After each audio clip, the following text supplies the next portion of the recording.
Faly manantrantitra sy manolotra ny araba ho antsika rehetra indray zay mpanaraka izao fandaharana izao. Sambo tahin'Andriamanitra tsika rehetra ary ahita fifaliana amin'ny fanarahana izany fandaharana izany. Omaly isika dia nanaraka an'ilay hoe maimaim-poana ny famonjena kanefa tsy mandeha ho azy fa tsy maintsy misy zavatra ataontsika miaraka amin'Andriamanitra. Androany indray tsika dia anaraka famelabelarana, anaraka lohahevitra vaovao anankiray hoe vokatry ny drafim-panavotana.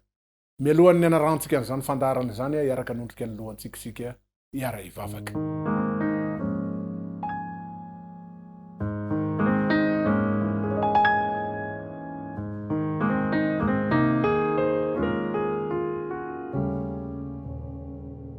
Ray masinao midiran-tsehatra amin'ny fiainanay ianao, misaotra anao ny amin'ny fitahiana rehetra, asandratra ny voninahitrao mba ho hita fa izay kosa hietry tanteraka amin'ny zavatra rehetra izay atao. Mamindrafo mamela heloka, aoka ho tafapaka any amin'olona rehetra, aminay rehetra ny fahasoavana sy ny filazantsara avy aminao. Tononinay ny vavaka rengatanay noho ny amin'ny anaran'i Jesosy. Amen.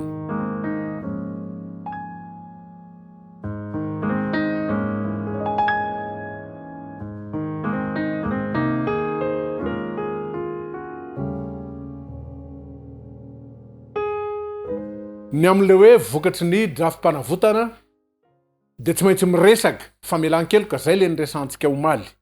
Ka ny olona voavela heloka zany dia araka ireto toko sy andininy manaraka ireto raha makitsika amin'ny fitomaniny Jeremia. Fitomaniny Jeremia toko faefatra ka ny andininy faharoa amby roapolo dia milaza hoe tsy misy intsony ny heloka ao ry ziona. Tsy misy intsony ny heloka ao ry ziona zanakavavy. Ao amin'ny Isaia toko faefapolo ka ny andininy faharoa. Isaia toko faefapolo andininy faharoa dia hoe vita ny adiny sady voavela ny elony. Any amin'ny Mika toko fafito andininy fahasivy-ambin'ny-folo dia arinao any amin'ny ranomasina lalina ny fahotany rehetra.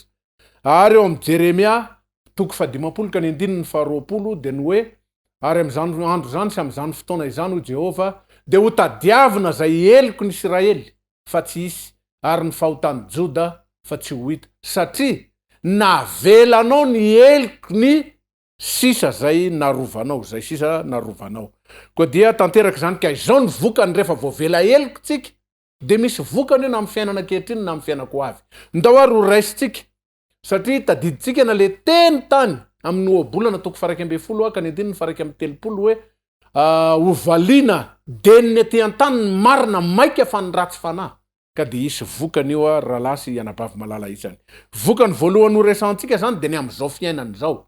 Inona ny vokatry ny hoe nahazo famelan-keloka anao voavela heloka ny amin'izao fiainana misy atsika izao. Tany amin'ny andro fahatelo tsika niresaka ny amin'ilay hoe tapaka ny mofo toanaina any amin'ny Salamo 500 ka ny andininy faha 9 dia tany amin'ny Agay toko voalohany ka ny andininy faha 9 ilay hoe namafy be nefa kely no hojonjana. Rehefa sahirana sy tsy ampy fidiram-bola anao tam-bola tsy voavela heloka. Ahoana kosa zany amin'izao fotoana izao satria navelan'i Jehova ny heloka noho n'le heloka tsy nano tsy mampitranga an'le fitahiana, tsy mampitranga an'ireo toe-javatra ireo. Ka ao amin'ny Amosa toko fahasivy ka ny andininy faha 13. Amosa toko fahasivy ka ny andininy faha 13 rehefa voavela heloka ny olona anankiray dia hoe indro avy ny andro Jehova zay atraran'ny mpiasa tany ny mpijinja. Tratra an'le mpiasa tany zany hoe ianao dia hiasa nefa ny fijinjana aza mbola mandeha efa tonga indray ny taom-piasana. Ary ny mpanososy voaloboka atratra ny mpamafy ny tendrombohitra hipohipohitra ranom-boaloboka. Any amin'ny Joela toko faharoa ka ny andininy faha 5 Joela toko faharoa ka ny andininy faha 5 dia hoe ho feno andininy faha 7 azafady dia ho feno vary ny famolona ary hiotra ny vata fanatazana sy ny divay sy ny diloilo. Fa any amin'ny andininy faha 5 le saika ho resantsika teo Joela toko faharoa andininy faha 5 dia hoe oneran'i Jehova zay toe-javatra nitranga tany aloha rehetra ary onerako ho anareo ny taona zay nohaniny ny valala. Fongana le valala lazainy eto tsy arabaky teny fa ianao fongana, ianao ritra. Zany koa le milaza any amin'ny Malaki toko faha 3 ka ny andininy ao amin'ny faha 9, faha 10, faha 10 le hoe asiko teny mafy ny valala. Le asina teny mafy ny valala io tsy valala arabaky teny kanefa mety ho arabaky teny ihany koa. Fa dia izay hoe oneran'i Jehova ny zavatra rehetra zay tsy naompy tany aloha rehefa voavela heloko tsika. Raha aretina kosa ary Tany amin'ny andro fahatelo tsika nyresaka ny arety mandringany. Nyresaka nyzany tsika any amin'ny Jeremia 7:20 sy ny Deutéronomie 7:20 noho ny eloka tsy voavely dia tafiditra ilay arety mandringana. Inona kosa no mitranga rehefa voavela eloko tsika? Ao amin'ny Hosea 9 dia zao ny tenin'Andriamanitra: fa Jehova ny namiravira dia izy ihany no anasitrany.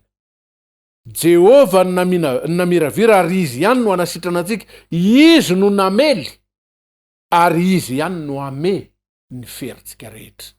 Zava-dehibe teny fikasana mahafinaritra. Any amin'ny Salamy 150 moa hain'ny kristianina rehetra ty. Ny ao amin'ny 9 sy ny 10 manao hoe: na ny arety mandringana mandeha amin'ny maizina ary 9 ijery maso fotsiny ianao 10 dia tsy hisy loza anjoanao na aretina anakaiky ny lainao. Ho an'ny olona voavela eloko, zany no tompontsoa miaraka amin'Andriamanitra. Raha fahambaraka fa nyresaka nyzany koa tsika tamin'ny andro fahatelo, le hoe ingainy Jehova any amin'ny asarony any amin'ny lohanao ny morotongotra akanjonao, ho hitan'ny olona rehetra ny fitanjahana sy ny famenaranao. Fa fambaraka ny dikan'izany. De inona no hitranga rehefa Jehova no miditra tsehatra? Any amin'ny Habakoka 2:2 de hoe feno enatra ianao fa tsy voninahitra. Salamo 7:7 safotry ny enatra ny tavanao. Jeremia 3:12 le hoe ingaina ny morotongotra akanjonao. Fa inona no iseho? Mahafinaritra ry havana. Rehefa voavela eloka ny zanak'Andriamanitra, ny olona anankiray, ny kristianina anankiray, de tanteraka ny Ezekiel 2:15 ary arakotra anao ny lampako Jehova. Jehova mihitsy ny mandrakotra atsika. Saromany Jehova ny amin'ny fahasoavany, ka no saromako ny fitanjahanao. Saromany Jehova ry havana. Tsy tsony zany ny fafambaraka any amin'ny Isaia 4:12 mananontanotan'izany hoe: tsy avelako ho afa baraka intsony ianao. Tena Jehova ny miditra antsehatra ny amin'ny zavatra rehetra. Raha tsy nivalian'Andriamanitra vavaka tsika hatramin'izay tany amin'ny andro voalohany ny resaka anio Isaia 7:12 sy ny 2. Indro ny tanan'i Jehova tsy fohy fa mahavonjy ary ny sofiny tsy lali-dalovana fa mahare. Fa ny elokareo no efitra mampisaraka anareo amin'Andriamanitrareo. De ny tantarandray izy any amin'ny Jeremia 5:15 le hoe: fa ny fahotanareo no misakana ny soa, tsy ho azonareo. Inona ny zavatra mety hitranga rehefa voavela? Izany eloka zay mampisaraka atsika amin'Andriamanitra. Miverina ange Andriamanitra e. Arodan'Andriamanitra le efitra. Ary tsy ho sakana atsika, tsy ho voasakana tsony ny soa ao amintsika. De zao ny voalazan'ny tenin'Andriamanitra. Salamo 1:2 ny nirin'ny fony de nomenao azy ary ny fangatahany molony de tsy mba nolavinao. Rehefa voavela zany ny eloka, narodan'Andriamanitra le efitra rehetrarehetra, zany ny miandry atsika. Salamo 1:2 ao amin'ny Isaia 5:90 ka ny 4:20 raha mbola tsy miantso azy izy de amaly aho, ary raha mbola tsy miteny izy de iaino aho i Andriamanitra. Zany ny vokany santunany amin'ny vokatra zay mety hitranga ao amin'ny fiainatsika am'izao vanim-potoana lalovantsika. Ny vahaolana zany tsy ny miazakazaka hoe Andriamanitra aesory ao anatin'izao olana zao izahay. Tsy zany ny tokony vavaka zay ataon'ny kristianina sy ny ataon'ny olona, fa io nefa mahagaga, io no iazakazantsika. Fa ny vavaka tokony ho ataontsika: avelao ny eloko Andriamanitra, miala fotsiny ao anatin'le fahotana ary tsy mamerina ny zany tsony, miova mitoetra fomba mampanao rehetra rehefa tonga eo amin'Andriamanitra ny tsika e. Zay ny zava-dehibe. Manatona fotsiny an'Andriamanitra de tonga eo amin'Andriamanitra ianao, atorony Jesosy anao am'izay ny tokony ataonao ato anatin'ny Baiboly. Ahoana zany hoe manao ny sitrapon'Andriamanitra? Ahoana tsy manana fanoherana tsony ianao ny amin'ny sitrapon'Andriamanitra zay mitranga. Tongava fotsiny eo amin'ny Kristy. Vokany ary ho amin'ny hoavy rahatra zay. Inona ndray ny vokatra zay miandry atsika raha voavela eloko tsika ny amin'ny vokatra rahatra zay? Ao amin'ny Jaona 1:7 sy ny 7. Jaona 1:7 sy ny 7 de ny tsy amelako isy ho very zay rehetra nomenao aho, fa atsangako ndray izy any amin'ny andro farany. Ry havana malala, mahafinaritra zany teny zany. Korintana 2:2 ka ny 7. Korintana voalohany toko faharoa ny andininy fahasivy zay tsy mbola hitany maso ary tsy mbola reniny sofina naniditra tao amponin'ny olona ninona no efa namboaran'Andriamanitra ho an'izay ty azy. Namboaran'Andriamanitra fitoerana any amin'ny fiainana mandrakizay izasy ianao. Ary rehefa tonga any, Apokalipsy toko 2:4 ary tsy isy ranomaso ho fafany ny ranomaso rehetra eo amin'ny masony, ary tsy isy fahafatesana intsony sady tsy isy alahelo na fanaintainana na fitarainana fa efa lasa ny zavatra taloha. Ry havana malala, fifaliana mandrakizay anie ny miaraka amin'ny tompo hoe. Voavela eloka araka le lazaina tary amin'ny Jeremia toko 15:20, tsy hita intsony ary tsy isy intsony ny eloka zay nataontsika eo anatrehan'i Jehova. Voavela tanteraka ary fafan'Andriamanitra tsy ho hita intsony na dia ao anatin'ny boky fanoratana an'izany azy. Inona ny fehany? Noho ny drafim-panavotana nomanin'Andriamanitra fa tsy noho ny ezaka zay nataontsika olombelona. Tandremo tsara. Tsy le nataontsika dia izao azo avela ny helontsika. Drafim-panavotana io, Andriamanitra ny nandamina sy nanomana an'izany. Zay no mahatonga azy, mahatonga anao ho azo avela heloka. Tsapatsika na dia eo amin'izao fiainana ankehitriny zao azy, fa voavela ny helontsika. Zay le nilazaina hoe rodana le efitra. De le Andriamanitra ohatrany tsy nihainy vavaka teo aloha, misokatra tanteraka izy zao na dia mbola tsy miantso azy ianao, dia efa mamaly. Jehova any amin'ny Salamo 5:20. Amin'ny Jakoba toko 5:5-9. Jakoba toko 5:5-9, ary ny fiasan'ny vavaky ny marina dia mahery indrindra. Ny tena zava-dehibe dia ny andovantsika ny fiainana mandrakizay. Zay zany ny tanjony. Zay aty ambonin'ny tany aty, na inona toe-javatra mitranga, na inona zavatra miseho, fanamboarana atsika, fanadiovana atsika, fametrahana atsika ao amin'ny lalana mahitsy sy ny fahamarinana mba hahatonga antsika rehetra hanao ny sitrapon'Andriamanitra. Fa ny tena zava-dehibe dia ny hahatonga antsika andova n'izao fiainana mandrakizay. Ary zay no mahatonga ny apôstôly Paoly miteny any amin'ny Korintianina voalohany toko 10:7 manao hoe: raha amin'izao fiainana izao ihany no anantenana ny Kristy, dia mahantra indrindra mihoatra noho ny olona rehetra isika. Tsy le eto an-tany zany ny zava-dehibe, marina fa miseho eto an-tany. Bolana 2:1-3 teo hoe miseho deniny ety an-tany ny vokatry ny marina zay ataonao.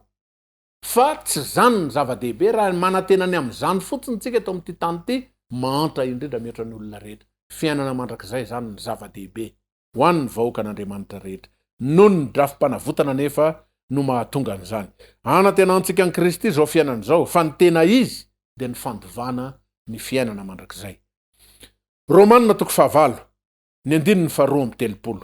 Romanina toko 5:2-3, zay tsy niary ny zanany lahy, fa natolo ny hamonjy atsika rehetra izy, tsy omeny antsika miaraka amin'ny maimaim-pona koa ny zavatra rehetra. Teny fikasana goavana, rahalasy anabavy malala. Ataovy zay hahatonga anao ho voavela heloka. Tsy amin'ny fiatsaram-belatsy.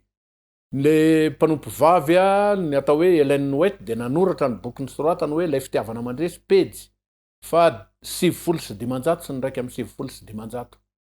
Mba hahatonga anao voavela heloka, tsy misy ny fibebahana tena izy ka tsy arahana asa fanavaozana. Hita eo amin'ny fiainantsika mihitsy fa niovitsika. Ianao le mpiteny ratsy taloha tsy miteny ratsy tsony, ianao le mpandainga taloha tsy mandainga tsony, ianao mpijangajanga taloha tsy mijangajanga tsony, ianao le tsy mitandrina manaraka ny andro masina zay napetraky ny tompo, hitandrina ianao zao satria voavela heloka. Anaraka ny sitrapon'Andriamanitra ianao zao satria navela ny tompo. Ianao le menamenatra mandray fanapahan-kevitra ny amin'ny firosona amin'ny fanarahana an'Andriamanitra. Anaiky atao batisa mitaka amin'ny batisa anaovana an' Jesosy eny ianao hoe rehefa tafiditra ao anatin'ilay famelan-keloka. Asehoy azy eo amin'ny fiainanao fa niovy ianao manaraka ny sitrapon'Andriamanitra. Tandremo anefa fa vokatry ny drafim-panavotana zay nataon'Andriamanitra fa tsy noho ny ezaka zay ataontsika mpanota izany rehetra izany. Tompontsoa ara-nofo, indrindrandrindra ny tompontsoa ara-panahy no azontsika rehefa navela n'Andriamanitra heloka, rehefa voavela heloka izasy ianao. Andriamanitra no namolavolan'ilay drafitra, ahatonga ny mpanota ho voavela heloka fa tsy tsika velively, tsy mpanota velively fa programan'Andriamanitra zany, izy ny namolavolany zany rehetra zany. Ny manaiky zany ny azoko atao zao, aza mba miady varotra amin'Andriamanitra e. Tsika efa zatra mpiady varotra eny an-tsena, amin'ny friperie sy ny maro isan-karazany. Zavatra rehetra edimbarotra, marina fa sarotra ny fiainana.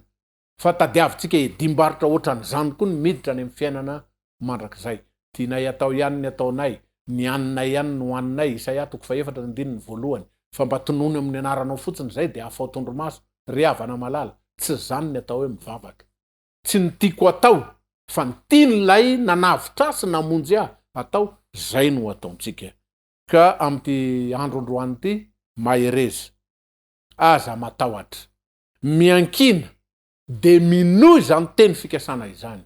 Fa voavela heloka itsika, ary ho tanteraka amintsika zany programan'Andriamanitra ho antsika tsiraray zany.